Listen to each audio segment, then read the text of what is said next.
Okay, I have the full Spanish script. I will now translate it into American English and adapt all cultural details as requested.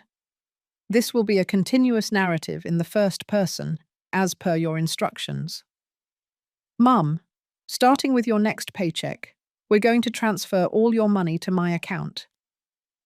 Those were the words my son, Lawrence, said to me that Thursday afternoon while he was drinking coffee in my kitchen, as if he was proposing something completely normal, as if he was doing me a favor, as if I were incapable of managing my own money at 62 years old. I stared at him. I didn't say anything for a few seconds. I just looked into his eyes, searching for something that would explain why my own son, the boy I raised alone, who I fed with the sweat of my brow, was asking for total access to my bank account. But I didn't find anything. I just saw that calm smile, that confidence of someone who knows they're in control. So I took a deep breath and told him yes, that it seemed fine to me, that I trusted him. Lawrence's smile widened. He stood up, gave me a quick, mechanical kiss on the forehead, one of those kisses that don't mean anything, and told me it was for the best. He said I wouldn't have to worry about a thing, that he would take care of everything, that it was for my own good. For my own good. Those words hung in the air after he left my house. That same night, like every Friday, Lawrence came back. But he didn't come alone. He arrived with his wife, as he always did. He came expecting me to have dinner ready, expecting the table to be set, expecting there to be hot, free food, as there had been every Friday for the past 3 years. I heard them arrive. I heard their footsteps at the front door. I heard the key I had given him turning in the lock. I heard the door open. And then I heard the scream. It was a high-pitched, desperate scream. The scream of someone who has just seen something they didn't expect to see. The scream of someone who just realized that things weren't going to be the way they thought. I stayed seated in my chair, in the empty kitchen, in the empty house, listening to that scream echo against the walls. I didn't move. I didn't go to see what was happening. I already knew what was happening. Lawrence came running into the kitchen. His face was pale, his eyes wide. His wife came in behind him, with the same expression of shock and disbelief. "Mom!" Lawrence yelled. "Mom, what did you do? Where is everything? Where's the furniture? Where's the TV? Where is everything that was here?" I looked at him calmly, with a calmness I didn't even know I had, and I told him, in the softest voice I could find, that I had sold some things, that I needed the money, that after all, if he was going to be managing my finances, I needed to make sure I had some cash first. His face changed from pale to red, from shock to fury. He took a step toward me, and for the first time in my life, I saw my son for what he really was. Not as the boy I had raised, not as the young man I had helped build his life, but as a stranger, as someone who was looking at me with contempt, with rage, with something that looked dangerously like hatred. "You're crazy," he said. "You're completely crazy. How could you sell everything without asking me? Now what are we going to do when we come over? How are we going to be comfortable here?" That was the sentence that changed everything. How are we going to be comfortable here? Not how are you going to be comfortable, Mum. He wasn't worried about how this affected me, but how it was going to affect them. As if my house were their extension, as if my things existed for their convenience. His wife came closer then.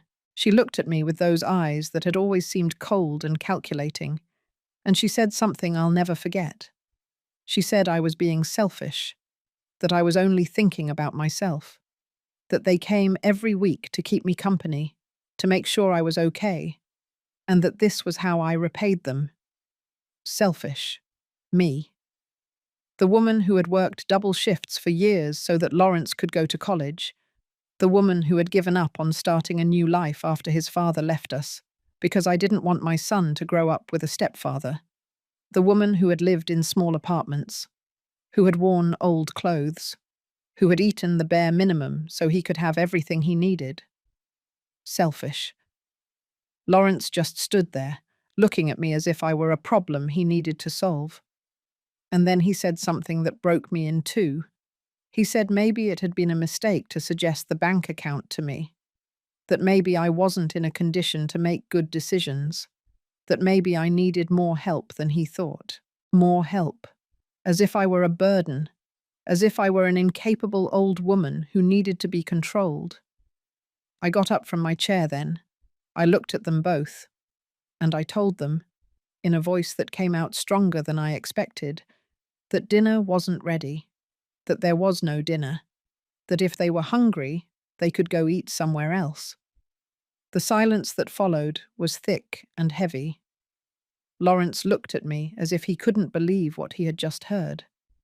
His wife let out a dry, bitter laugh and muttered something about respect and gratitude.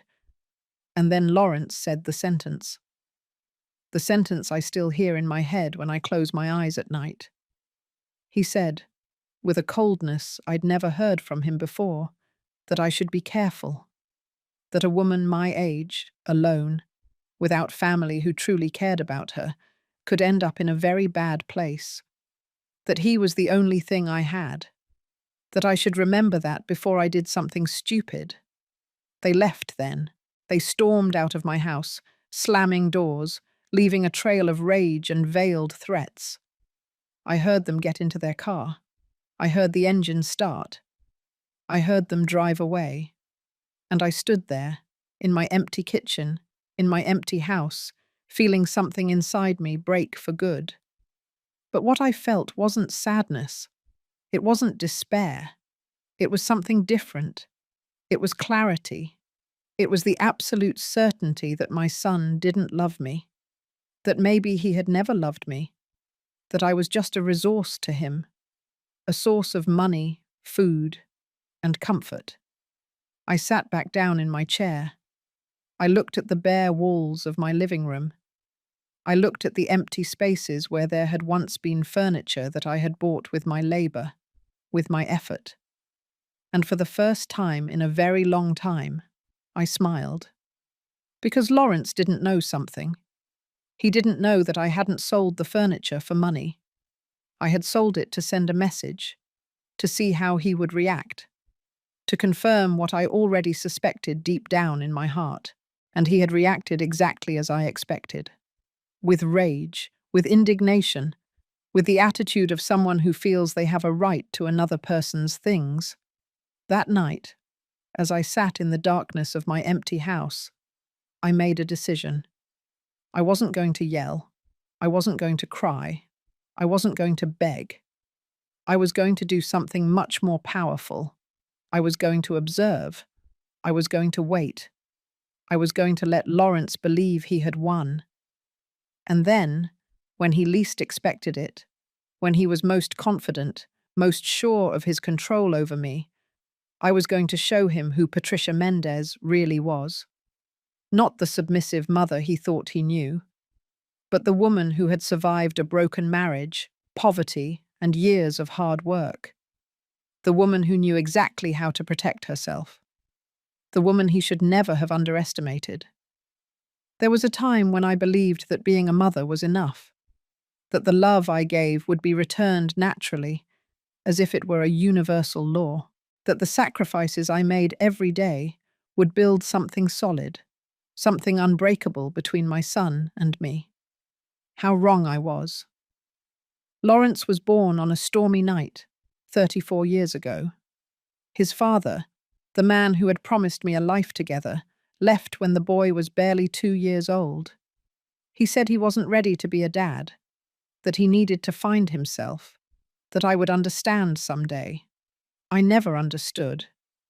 But I also didn't wait for him to come back.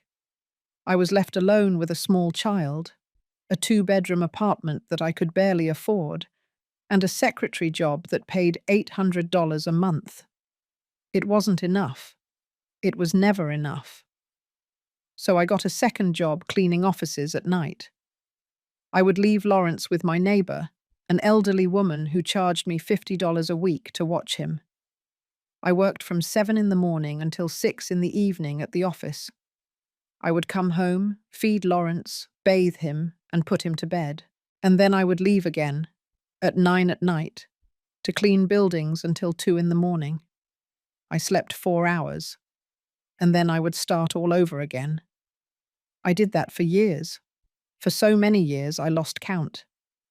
I remember that Lawrence always wanted the brand name sneakers that the other kids at school wore. They cost $120. I earned $1,200 a month from both jobs. $120 was almost all the money I had for food for 2 weeks. But I bought them for him, because I didn't want my son to feel less than anyone else, because I wanted him to know that his mother would do anything for him. I ate rice and beans for an entire month to be able to pay for those sneakers. When Lawrence turned 18, he wanted to go to college, a private university that cost $15,000 a year. I didn't have that money. I didn't even have a tenth of that money. But I went to the bank and took out a loan. I went into debt for 4 full years of education that I ended up paying off for 10 years after. 10 years of paying a loan so that my son could have a college degree. He graduated. He got a good job. He was making $3,000 a month, double what I was making after 30 years of work. And I was happy. I thought that he could finally build his life, that I had finally done my job as a mother well. But Lawrence didn't leave my house right away. He said he wanted to save money, that he wanted to have a solid foundation before living on his own. I told him, of course, that my house was his house, that he could stay as long as he needed. He stayed 5 more years. 5 years in which I was still working my 2 jobs. 5 years in which I paid the rent. I paid for the food. I paid for the utilities. 5 years in which Lawrence saved every single cent of his salary because he didn't have to pay for anything. When he finally left, it wasn't to rent an apartment. It was to buy a house, a $200,000 house that he was able to pay for in cash because he had saved all his money during those 5 years of living for free at my house. I was proud. I told him I was proud. And I was. I thought I had done the right thing by helping him. I thought that now that he had his own house, maybe he could help me. Maybe I could work less. Maybe I could rest a little. But that never happened. Lawrence got married 2 years after he moved out. His wife was an elegant woman, one of those who always dresses well, who always has perfect nails, who always speaks with that tone of voice that sounds polite but hides disdain. From the beginning, I noticed that she looked at me differently, as if I were something inferior, as if she didn't understand why Lawrence came from where he came from. At the wedding, which cost $30,000, I sat at a table in the back, not at the main table with the family. Lawrence explained that it was because there were a lot of important people, clients from his job, and that they needed those tables for them. I said I understood. I smiled in the pictures. I danced when they asked me to. And I went home alone that night, feeling strangely empty. After the wedding, Lawrence's visits became less frequent. Before, he would come to see me 2 or 3 times a week. After he got married, he came once every 2 weeks, then once a month, always in a hurry, always looking at his phone, always with some excuse to leave early. I didn't say anything.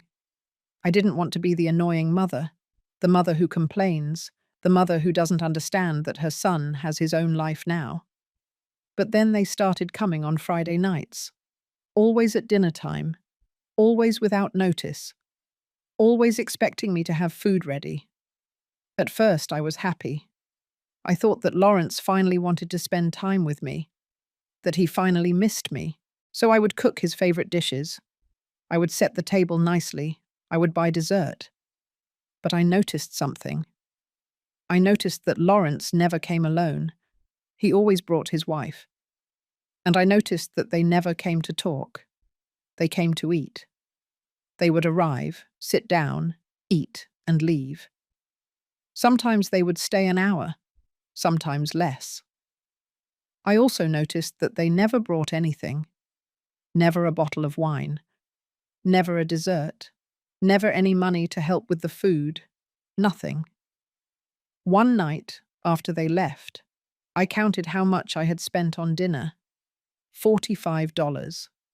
$45 that I didn't have to spare. $45 that meant I would have to work extra hours to make up for it. And I realized something. I realized that to Lawrence, I had become a service, a free restaurant, a place where he could come to eat without paying, without even really thanking me. I started to notice other things too. I noticed that when I asked him for help with something, he always had excuses. That when I needed a ride to the doctor because my car was broken, he was always busy. That when I mentioned my refrigerator was making strange noises and that I was afraid it would break down soon, he told me to buy a new one, as if I had $500 saved up for emergencies. I didn't have it. I barely had enough to get to the end of the month. But what hurt the most was my birthday, my 60th birthday. Lawrence arrived 2 hours late, without a gift, without a card, with an excuse about traffic. He stayed for 20 minutes. He ate the cake that I had bought for myself because I didn't want to spend it alone. And he left.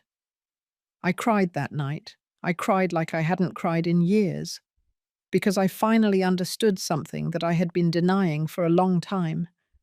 I understood that to my son, I was no longer important, that I was just a resource, something that was there, available, waiting to be used when he needed it.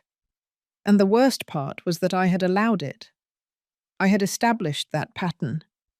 I had never asked him for anything. I had never told him that I felt used. I had never told him that I needed more from him than just 20-minute visits and Friday night dinners, because I was afraid. Afraid that if I complained, if I asked, if I demanded, he would disappear completely. And the idea of losing my son, even this son who barely saw me, terrified me more than anything else. So I continued to be the convenient mother, the silent mother, the mother who was always there, who always had the door open, who never caused problems. Until that Thursday afternoon. Until Lawrence told me he wanted to manage my money, and something inside me, something that had been asleep for years, woke up. A small but clear voice that told me this wasn't right, that this was the beginning of something worse. But even then, even with that voice whispering in my head, I told him yes, because I still had hope. I still wanted to believe that my son loved me, that he would protect me, that he would do the right thing. How foolish I was. The following Monday, Lawrence came to my house with papers, lots of papers. He spread them out on the kitchen table with that smile that now seemed different to me, less warm, more calculating. "Mum, this is simple," he told me. "I just need you to sign here, here, and here. They're the documents so I can have access to your account, so I can transfer your paycheck automatically every month. That way I'll take care of paying your bills, of managing everything. You won't have to worry about a thing." I looked at the papers. They were bank forms, authorization forms. I read the fine print, the stuff people usually ignore, and I saw something that chilled me to the bone. It wasn't just access to my account, it was complete power. It was the authority to make transfers, to close accounts, to make financial decisions on my behalf. "Lawrence, this says that you would have total control over my money," I told him. He nodded, as if it were the most normal thing in the world. "Yes, Mum. This way it's easier. That way I can manage everything without having to ask you for authorizations every time. It's for practicality. Practicality. That word echoed in my head. Practicality for who? I asked myself, but I didn't say it out loud. I took the pen he offered me. I held it in my hand, and for a moment, I was about to sign. I was about to hand over everything, because that's what I had always done. Trust. Hand over. But then I remembered Friday night. I remembered his face full of fury when he saw the empty house. I remembered his words. I remembered how he had threatened me, even though he probably didn't even realize that was a threat. I put the pen down on the table. You know what, Lawrence? Give me a few days to think about it. I want to read everything carefully. I want to be sure. His expression changed, just for a second. Just a flash of irritation that crossed his face before he smiled again. Mum, there's nothing to think about. It's simple. But fine, if you want to take a few days, that's okay. He left then, but he left the papers, as if he assumed I would end up signing them anyway. That night I couldn't sleep. I stayed up looking at those papers on the kitchen table, and something inside me told me that this wasn't for my own good, that this was the beginning of something I couldn't undo once it started. The next day I went to the bank. I went early before my job. I asked the teller to check my account, to show me all the transaction from the last 6 months. She printed the papers. They were several pages. I checked them carefully, line by line, and then I saw it. I saw it, and felt the floor move beneath my feet. There was a withdrawal that I hadn't made, a withdrawal of $1,200 from 3 months ago. $1,200 that had left my account and that I didn't remember taking out. I asked the teller if I could see more details. She checked on her computer, and she told me something that took my breath away. She told me that the withdrawal had been made at a branch on the other side of town, with my debit card. But I had never been to that branch, and my card was in my purse. It had always been in my purse, except for one time. I remembered that 3 months ago, Lawrence had come to visit me. I was in the shower when he arrived. I yelled for him to come in, that the door was open. When I came out, he was in the living room, waiting for me. We sat down and talked, and at some point, I went to the kitchen to make coffee. My purse was in my handbag. My handbag was in the living room, with Lawrence. I felt nauseous. I felt like the whole world was tilting in a strange way, because this could only mean one thing. It meant that my son had taken my card. He had memorized or photographed the numbers, and he had taken money from my account without my permission. I asked the bank teller if there was any way to know exactly what had happened with that withdrawal. She told me I needed to file a formal claim, that the bank would investigate, that it could take several weeks. I told her I would think about it, and I left the bank feeling like I no longer knew my own son. But I didn't file the claim, not yet, because I needed to be sure. I needed to know if this had been just one time or if there were more. The next few days I spent checking everything, every paper I had in my house, every document, every old bank statement that I had saved in a box in my closet. And I found more things. I found that 2 years ago, when I was in the hospital for pneumonia, someone had used my health insurance for consultations that I hadn't made. Consultations at clinics I didn't know about. Consultations that had exhausted my annual coverage, which was why I had had to pay out of my own pocket for some medications that year. I also found that there was a credit card in my name that I didn't remember applying for. A card with a balance of $3,000. $3,000 in purchases that I hadn't made, at stores I had never been in. I called the credit card bank. I asked them when the account had been opened. They told me it was 18 months ago. I asked them if they could tell me where the purchases had been made. They gave me a list: hardware stores, electronics stores, home furniture stores. Lawrence had bought a house 2 years ago. Lawrence had renovated that house. And apparently Lawrence had used my credit to do it. I sat on the floor of my bedroom, surrounded by papers, feeling like everything I had believed about my life was falling apart. It wasn't just the money, it was the betrayal. It was knowing that my son had been stealing from me for years, that he had seen me as an unlimited source of resources, that he had never intended to take care of me or protect me. I cried. I cried until I had no more tears. And then I wiped my face, gathered all the papers, and made a decision. I wasn't going to confront him yet. I wasn't going to yell at him or complain, because I knew that if I did, he would deny everything. He would say I was confused. He would say I was senile. He would say anything to make me doubt my own memory, my own sanity. No. I was going to be smarter than that. I was going to collect proof. I was going to document everything. I was going to build a case so solid that he couldn't deny it. And then, only then, would I act. That Friday, Lawrence came back. As always, at dinner time. As always, expecting me to have food ready. But this time I had cooked something different. I had made his favorite dish: chicken with sauce and rice. The same dish I used to make for him when he was a little boy and came home from school feeling sad. The dish that told him how much I loved him without needing words. He sat down at the table with his wife. They ate.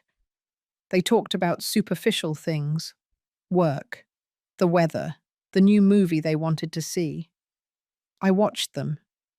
I watched them as if I were seeing them for the first time. And I realized something.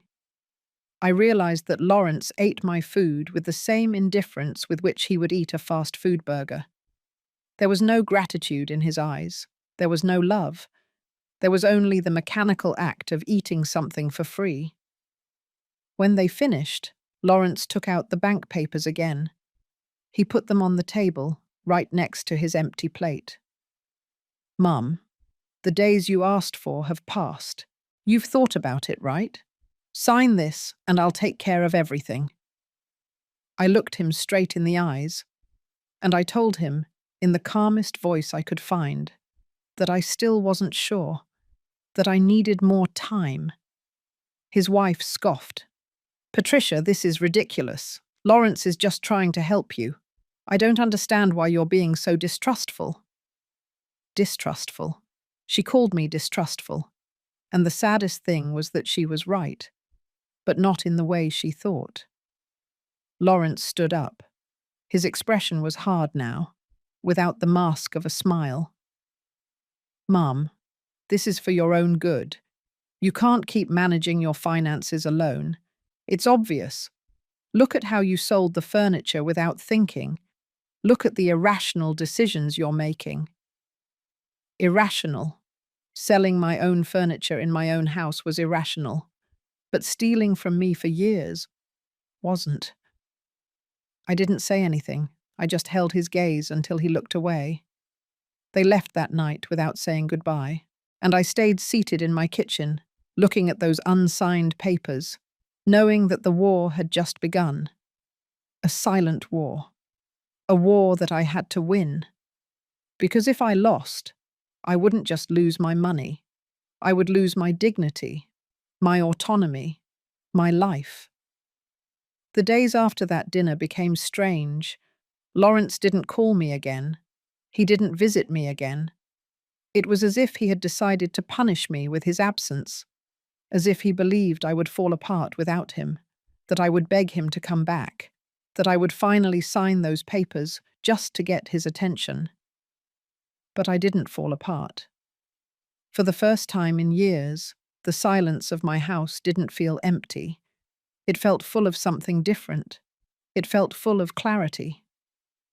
I spent those days going through every detail of my financial life. Every receipt I had saved, every bank statement, every paper that had any connection to money.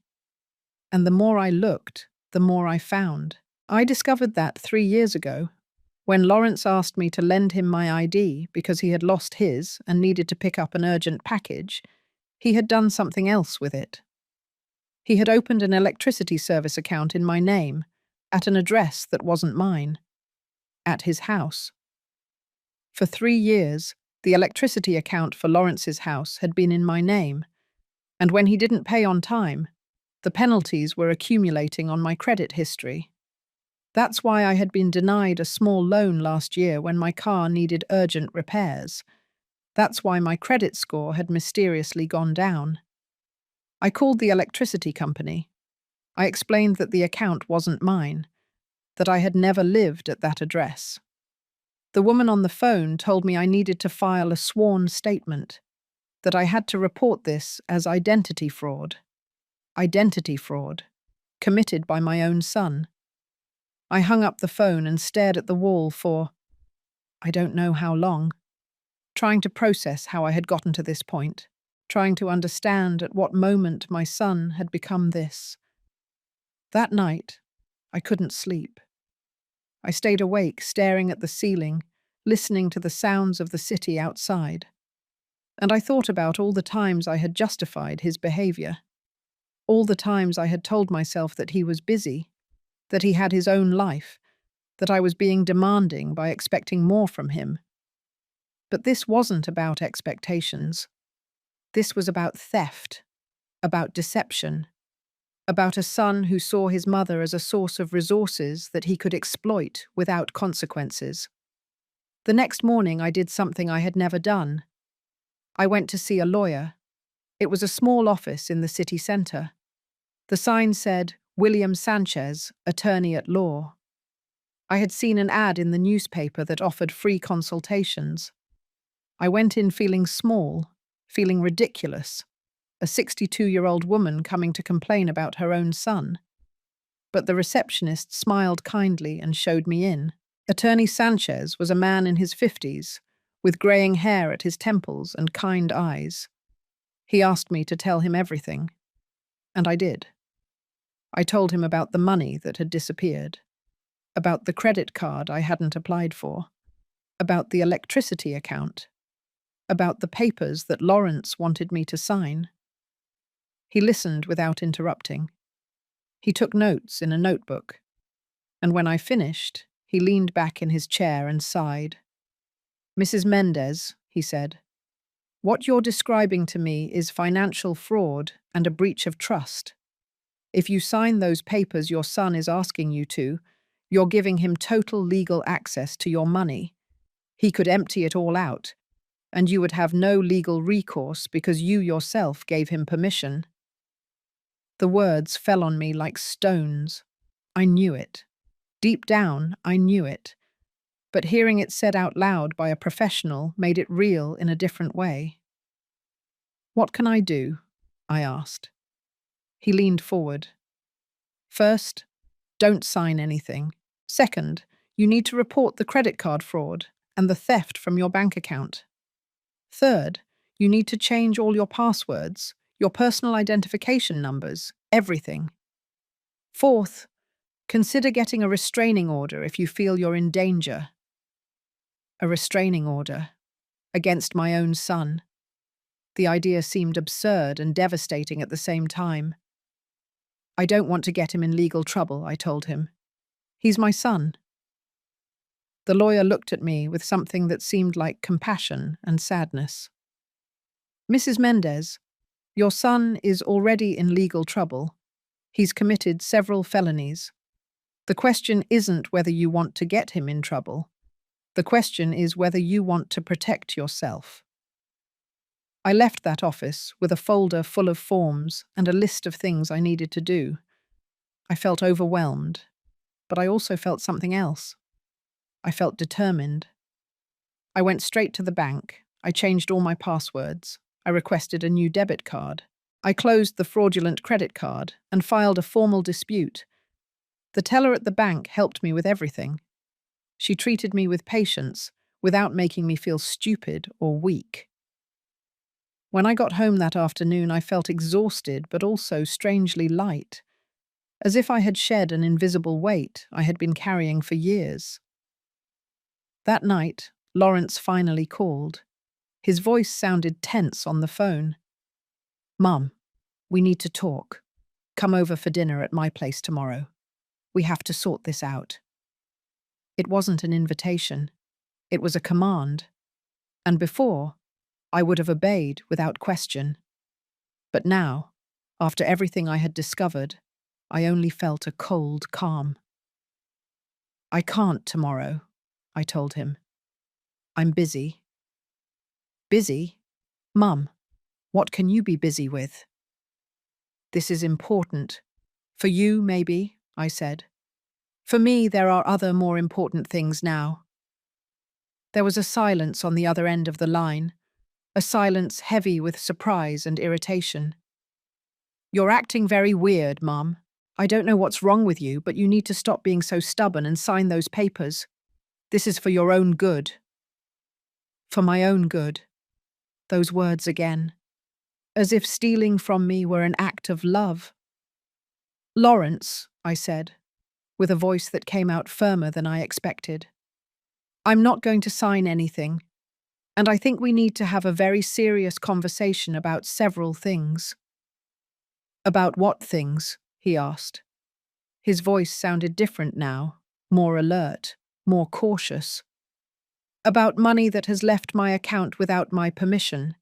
About credit cards that I didn't apply for. About utility accounts in my name at addresses where I don't live." The silence that followed was absolute, so thick I could almost feel it through the phone. "I don't know what you're talking about," he finally said. His voice sounded controlled, but I could detect the panic underneath. "I think you do," I told him. "And I think you need to think very carefully about what you're going to say next. Mum, you're delusional. You're confused. Maybe you need to see a doctor." There it was. The card I knew he would play. The card to make me seem senile, confused, incapable. "I'm not confused, Lawrence. I have all the papers. I have all the proof. And I've already spoken with a lawyer." Another silence. This one longer, heavier. "You spoke with a lawyer." His voice was almost a whisper now, almost a threat. "Yes. And he explained exactly what you've been doing. He explained what fraud is, what's illegal." "Mum, you can't be serious. I'm your son. Everything I've done has been to help you." "Help me? Lawrence, you stole from me. For years. You used me. You lied to me." "I would never," he began to say, but I interrupted him. "Yes, you did. And you know it. The question now is, what are we going to do about it?" I heard his breathing on the other end of the line. Heavy, agitated. "I'm coming over," he said. "We need to talk in person." "No," I told him. "You are not coming over. If you want to talk, we can do it on the phone, or we can do it with lawyers present." "You're crazy," he yelled then. "Completely crazy. After everything I've done for you. After all the times I've come to see you that I've worried about you." "All the times you came to eat for free, you mean? All the times you needed something from me. But the times I needed you, where were you?" I hung up then, before he could respond, before he could manipulate me with words again. And I stayed there, sitting in my kitchen, with the phone in my hand, trembling. But not with fear, with rage, with years and years of suppressed rage that was finally finding its voice. That night I slept better than I had in months, because I had finally told the truth. I had finally stood my ground. And although I didn't know what would come next, I knew that I was no longer going to be the silent mother who allowed herself to be trampled on. The next morning, I woke up with a clarity I hadn't felt in years. It was as if a thick fog had lifted from my mind, and now I could see everything with an almost painful sharpness. I knew what I had to do. I knew I couldn't stop now. After breakfast, I grabbed my purse and left the house. I had a mental list of all the places I needed to visit, all the loose ends, chidisi, I needed to tie up.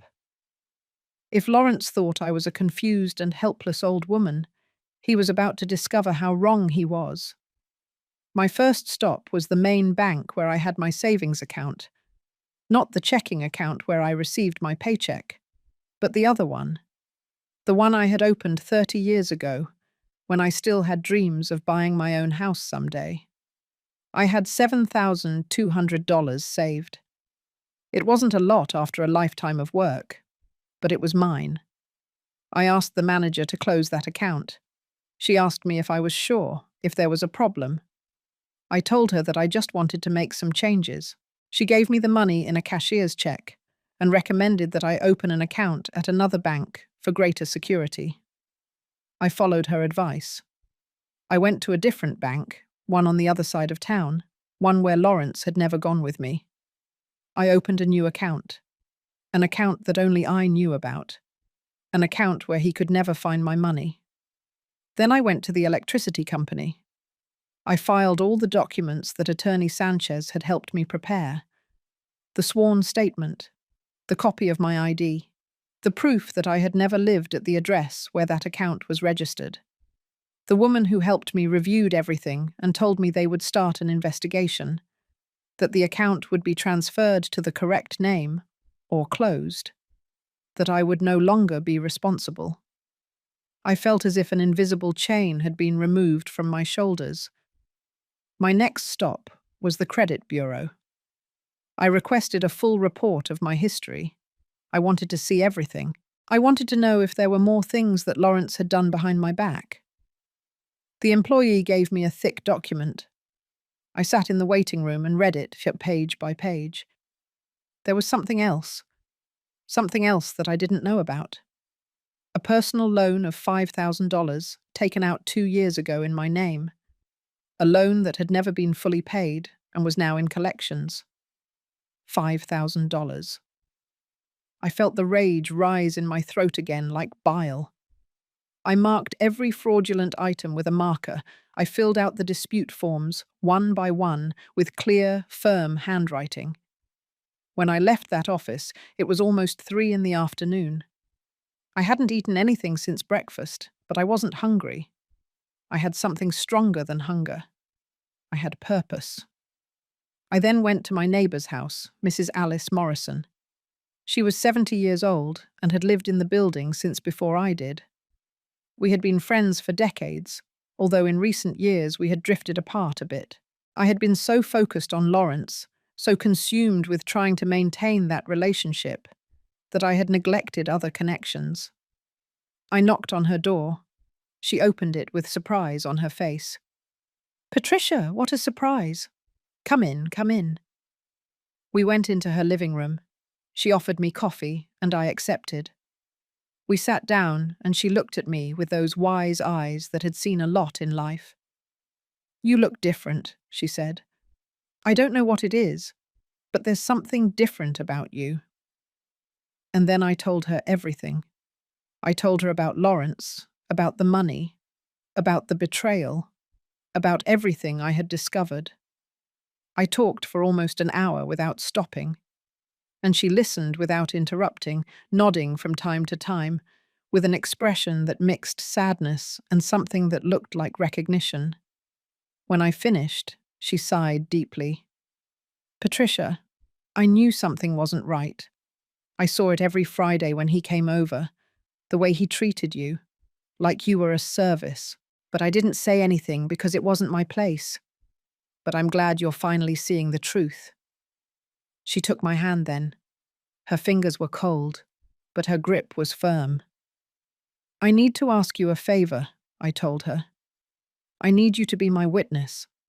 I need that if Lawrence comes and tries to say that I'm confused, that I'm senile, you can confirm that that's not the case, that I am in full control of my faculties." She nodded without hesitation. "Of course. And more than that, if you need a place to stay, if at any time you don't feel safe in your house, my door is open." Those words filled me with a gratitude so deep that it almost made me cry. But I didn't cry. I had cried enough. Now it was time to act. That night, back in my house, I organized all the documents I had collected. I put them in a large folder. I made copies of everything. I put the originals in a safe place and left the copies in the folder. If anything happened to me, if Lawrence tried to do something, there would be evidence. There would be proof. I also wrote a letter detailing everything I had discovered, everything that Lawrence had done. I put it in a sealed envelope with instructions that it was to be opened only in case of an emergency. I gave it to Mrs. Alice to keep. I was preparing myself, like a general preparing for battle, because I knew that Lawrence wasn't going to let this go. I knew he would come, that he would try to manipulate me, to convince me, to make me doubt myself. But I was no longer the same woman I had been 2 weeks ago. That woman had died the night Lawrence threatened me in my own kitchen. The woman I was now was different. She was stronger, more clear, more determined. On Wednesday afternoon, as I was making tea, I heard a car stop in front of my building. I looked out the window and saw Lawrence's car. He got out with his wife. They looked determined. They were coming to confront me. I took a deep breath. I put down my teacup, and I waited. The doorbell rang. Once, twice, 3 times, each time more insistent. I opened the door, but I didn't invite them in. I stayed on the threshold, blocking the entrance. "We need to talk," Lawrence said. His voice was hard, without any pretense of friendliness. "I'm listening," I told him. "Inside, Mum. We're not going to talk in the hallway. We have nothing to talk about inside. Whatever you have to say, you can say it here." His wife scoffed. "This is ridiculous, Patricia. Stop acting like we're enemies." "You're not enemies," I told them. "Enemies are honest about their hostility. You are worse. You are thieves who hide behind pretty words." Lawrence took a step toward me. His face was red with fury. "How dare you? After everything I've done for you." "Everything you've done for me?" "Lawrence, I have the records. I have the proof. I know exactly how much money you've stolen from me. I know about the fraudulent credit cards. I know about the electricity account. I know about everything." He froze. He opened his mouth, but no sound came out. "And now," I continued, with a calmness that surprised me, "you have 2 options. Either you give me back everything you stole from me, every single cent, or I go to the police and file charges for fraud." "You can't do that," his wife said. "He's your son." "That's exactly why it hurts so much," I replied. "Because he's my son. Because I gave him everything, and he repaid me by stealing from me." Lawrence finally found his voice. "You owe me," he yelled. "My whole life I grew up without a father. My whole life I had to see you work and be tired. That was your fault. You chose to have me. You chose to stay alone. I didn't ask to be born." His words landed like blows, but they no longer hurt me like before, because now I could see them for what they were. Justifications, excuses from someone who knew he had done something unforgivable and was trying to shift the blame. "You're right," I told him. "I chose to have you. And it was the best decision of my life until it stopped being. But that doesn't give you the right to steal from me. That doesn't give you the right to exploit me. I didn't steal anything from you. I just took what was owed to me." "Nothing was owed to you. Lawrence, I gave you everything you needed when you were a child. When you were an adult, it was no longer my obligation. And it definitely wasn't my obligation to give you access to my money without my knowledge." His wife grabbed his arm. "Let's go. It's not worth it. She's already lost." Lost. What an interesting choice of words. as if I were the one who was wrong, as if defending my own money and my dignity were crazy. They left then. They went down the stairs without looking back, and I closed the door feeling strangely calm. That night, Attorney Sanchez called me. He told me that the banks had confirmed the fraud, that the credit card money would be cancelled, that they were investigating the unauthorized withdrawals, that I had a solid case if I decided to file criminal charges. I thanked him and hung up. I sat in my empty living room, in my house that no longer had a TV or elegant furniture, and for the first time in a long time, I felt rich. Rich in something that money couldn't buy. Rich in dignity, in strength, in the certainty that I was doing the right thing. The days that followed that confrontation at my door were strangely silent, as if the whole world were holding its breath, waiting to see what would happen next.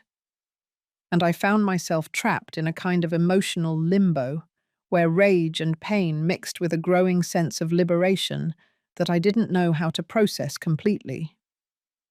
Lawrence didn't call again. He didn't show up at my door again. And for the first time in years, I wasn't constantly waiting for his contact.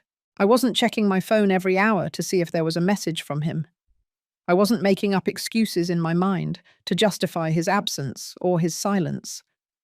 But even though he wasn't physically present in my life during those days, his digital presence was impossible to ignore, because something in me led me to check his social media.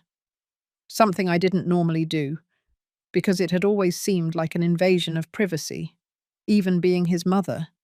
But now I felt I had the right to know what he was doing, what he was saying, how he was presenting his life to the world while I was dealing with the consequences of his actions in private. What I found left me breathless with its audacity, with the absolute disconnect between reality and the image he was projecting outward. He had posted a photo the day after our confrontation, a photo of him and his wife in an elegant restaurant, smiling for the camera with wine glasses in their hands. And the caption said something about celebrating the release of toxic energies and surrounding oneself only with people who bring value to life. As if I were the toxicity he needed to free himself from. As if the fact that I had refused to let him steal more was some kind of negativity that he had had the wisdom to remove from his existence. The comments below the photo were all positive, all congratulating him on taking care of his mental peace, on setting healthy boundaries, on prioritizing his emotional well-being. And I was left staring at that screen, feeling a mixture of disbelief and disgust, because all those people who were supporting him had no idea that the man they were celebrating had been stealing from his own mother for years. There were more posts in the following days, each one more elaborate than the last, as if Lawrence were deliberately constructing a public narrative of his life that had absolutely nothing to do with the truth I knew. A photo of him at the gym, with a reflection on self-care and the importance of investing in oneself before being able to help others. Words that sounded profound and meaningful until you remembered that this was the same man who had used money stolen from his mother to buy gym memberships and expensive athletic clothes. Another photo of him working on his computer, with a comment about the sacrifice and hard work it takes to build a successful future, without mentioning that that future had been partially financed with fraudulent credit cards in my name and utility accounts that I was paying for without knowing it. What impacted me the most was a post he made that Friday, exactly the day he would normally have come to my house for dinner. A post where he shared an old photo of when he was a child with me. A photo I didn't even know he had. A photo where I was holding him in my arms when he was maybe 5 years old and we were both smiling. And the text that accompanied the photo was something about how sometimes the people you love the most are the ones who hurt you the most. About how he had learned that love doesn't mean tolerating abusive behavior. About how he had made the difficult decision to distance himself from a toxic family relationship for the sake of his mental health.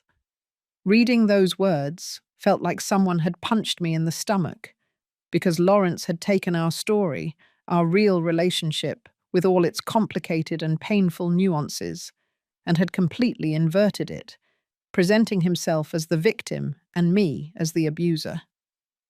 The comments on that post were even more abundant than the previous ones. Dozens of people expressing their support, telling him how brave he was for setting those boundaries, sharing their own stories of difficult family relationships, completely validating his fabricated version of events. There were people I knew in those comments, neighbors who had known her when she lived with me, co-workers who had come to parties at my house years ago, all of them offering him words of encouragement and solidarity, without having the slightest idea that the person he supposedly needed to protect himself from was the same woman who had worked 2 jobs for years to give him the education that he now used to get his high-paying job. For several days, I watched this digital spectacle in silence, without commenting, without reacting publicly in any way, because something in me knew that this was exactly the game Lawrence was playing, and that if I responded emotionally, I would be falling into his trap, giving him more ammunition for his narrative that I was the unstable and problematic mother he needed to distance himself from. But every new post, every new supportive comment he received from people who didn't know the truth was like a small wound opening up somewhere deep inside me. Not because I cared what those people thought of me specifically, but because it hurt me to see how easily people believed a well-told story without questioning if there could be another version of events. The last straw came when Lawrence posted a story on his account where he showed the house he and his wife had bought, showing the renovations they had made, the new furniture they had acquired, the perfectly designed garden, all presented as the fruit of his hard work and his dedication, without a single mention of the fact that a significant part of all that had been paid for with money that wasn't his, with credit that had been obtained fraudulently using my personal information. He showed it all with so much pride, with so much satisfaction, as if he really believed that he had earned it all himself, as if he had completely forgotten, or simply didn't care that every brick of that house was partially built on the sacrifice and theft of his own mother. I watched him live his life in those small digital windows and wondered how it was possible that someone could sleep at night, knowing what they had done, how it was possible to maintain that facade of a successful and ethically correct person while simultaneously having committed fraud and theft against the person who gave them life. I wondered if he ever felt guilt, if ever in the middle of one of those elegant dinners in expensive restaurants, or during one of those workouts at the gym, he would stop for a moment and think about his mother, sitting alone in an empty house after having sold her furniture so she could eat, because her own son had been systematically stealing from her for years. But looking at his posts, seeing the ease with which he built and maintained this perfect public image, I came to understand something fundamental about Lawrence that maybe I had always known on some level, but had never wanted to fully admit to myself.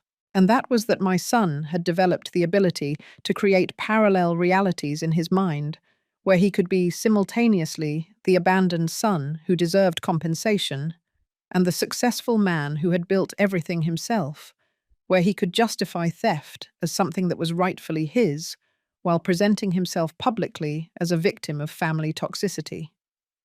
It was a form of cognitive dissonance so deep that it almost seemed as if he really believed his own lies, as if he had built a narrative so elaborate in his head that the line between truth and fiction had been completely blurred.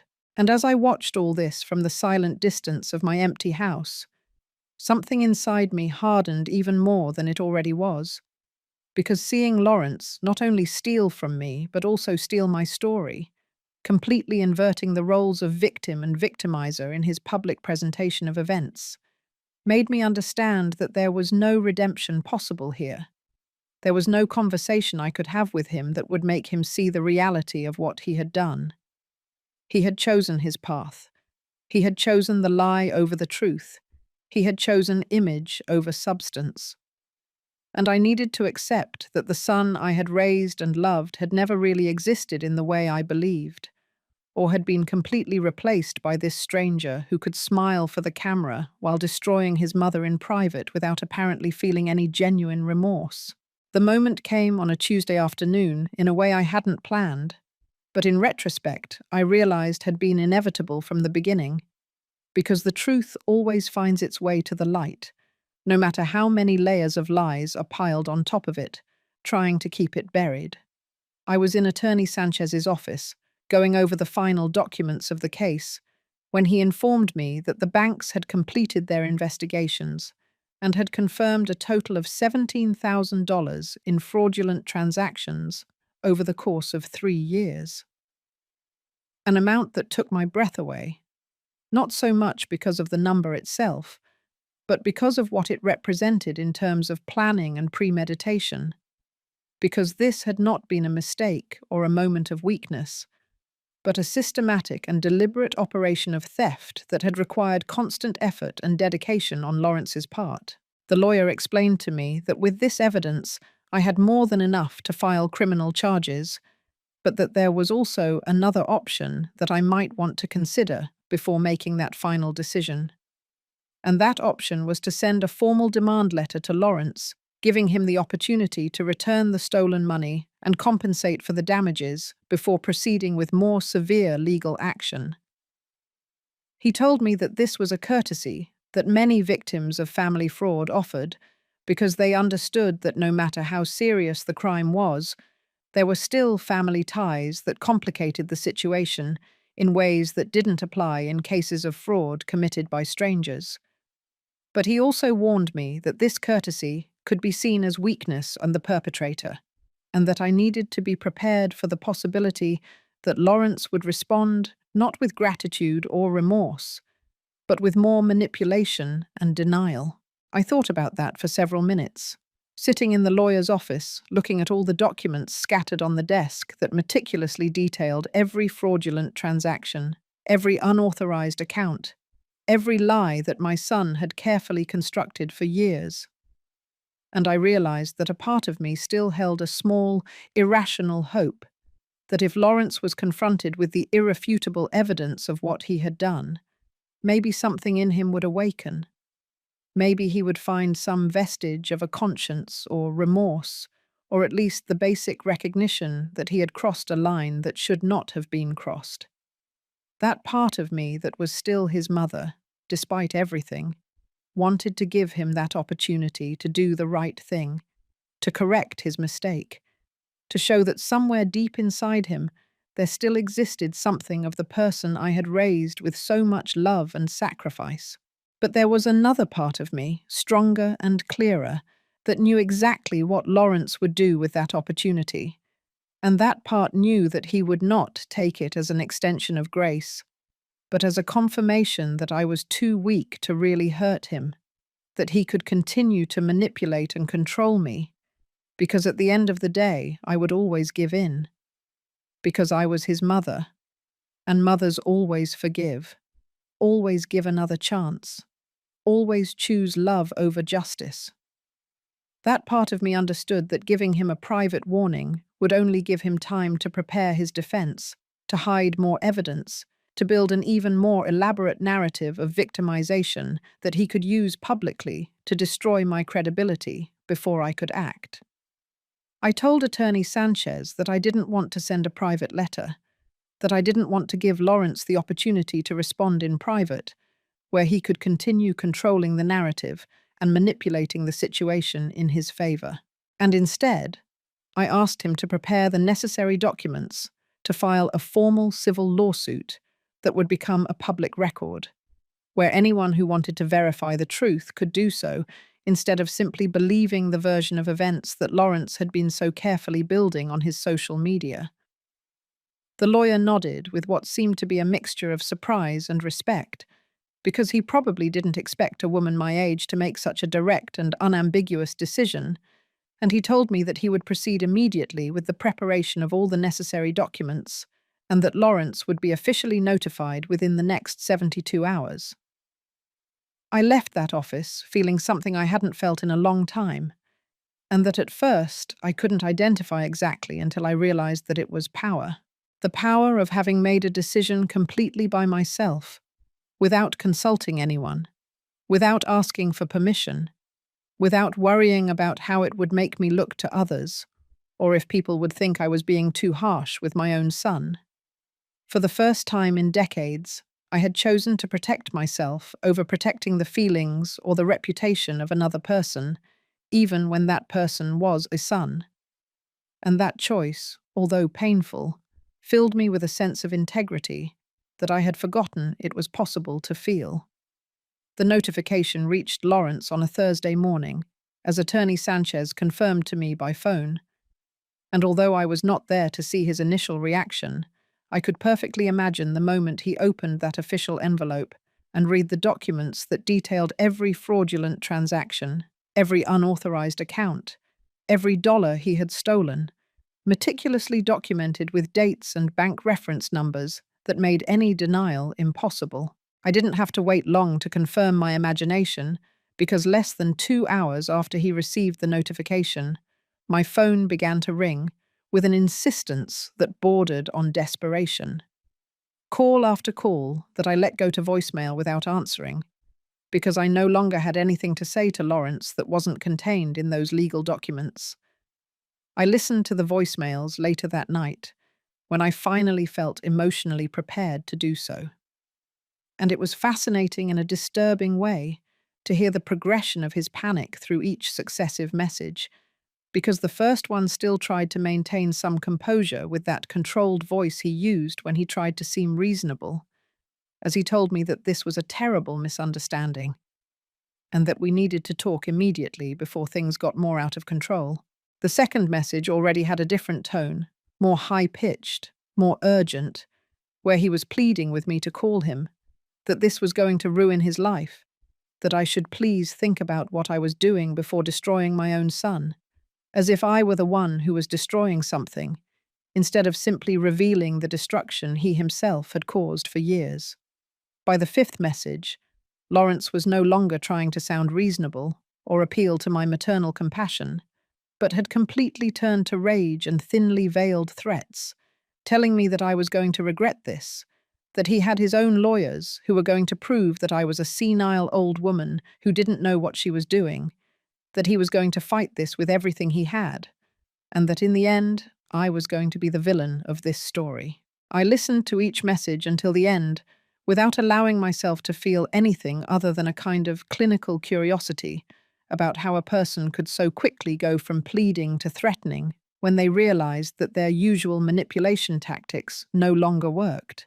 The following days were a whirlwind of legal and emotional activity, because Lawrence didn't stay still, but began his own counter-campaign, starting by publishing a long and elaborate statement on his social media about how he was being the victim of a terrible injustice perpetrated by a mother he supposedly loved, but who was now legally attacking him for reasons he couldn't fully comprehend. His post was carefully drafted to generate maximum sympathy, without mentioning any specific details of the accusations against him, painting himself as the confused and hurt son who was being dragged through a traumatic legal process by a mother who was perhaps experiencing age-related mental health problems.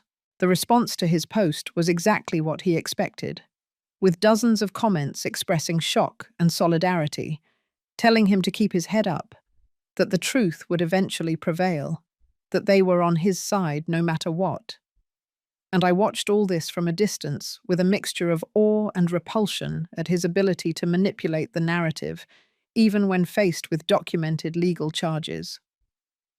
But something had changed in me, because this time, his public theatre didn't affect me in the same way as before. This time, I knew I had something more powerful than his carefully constructed words, and that something was irrefutable legal documents that could not be manipulated with emotional rhetoric or appeals to sympathy. Lawrence's real collapse began when his own lawyers reviewed the evidence against him and apparently told him something he didn't want to hear, because suddenly his social media posts stopped abruptly, and the silence that followed was deafening in its eloquence. Attorney Sanchez informed me that Lawrence's legal representatives had contacted him asking about the possibility of reaching an out-of-court settlement, which basically confirmed that they knew he had no real defense against the evidence I had presented, and that his best option was to try to minimize the damage before this proceeded to a public trial, where all the dirty details would be revealed in public access documents. It was then that the cracks began to appear in Lawrence's carefully constructed life, because apparently some of his closest friends had started asking uncomfortable questions after his wife casually mentioned at a social gathering that they were dealing with a complicated family legal problem. And once people began to investigate a little deeper, they discovered the public documents of the lawsuit that detailed the specific accusations of financial fraud. Mrs. Alice told me that she had heard from other neighbors that Lawrence's name was being mentioned in neighborhood conversations in ways that were definitely not flattering, that people who had once seen him as the successful and educated son now looked at him with suspicion and distrust. His wife was apparently furious, not necessarily about the moral implications of what Lawrence had done, but about the damage to their social reputation, and according to rumors that reached my ears through the neighborhood gossip network, there had been considerable fights in their house about how to handle the situation. Lawrence tried to call me several more times during those weeks, but I maintained my absolute silence because there was nothing he could say to me that would change the documented facts of what he had done. And that silence of mine was apparently more devastating to him than any angry word I could have said, because it meant that I had completely moved from anger to indifference. And that indifference was the final death of any power he ever had over me.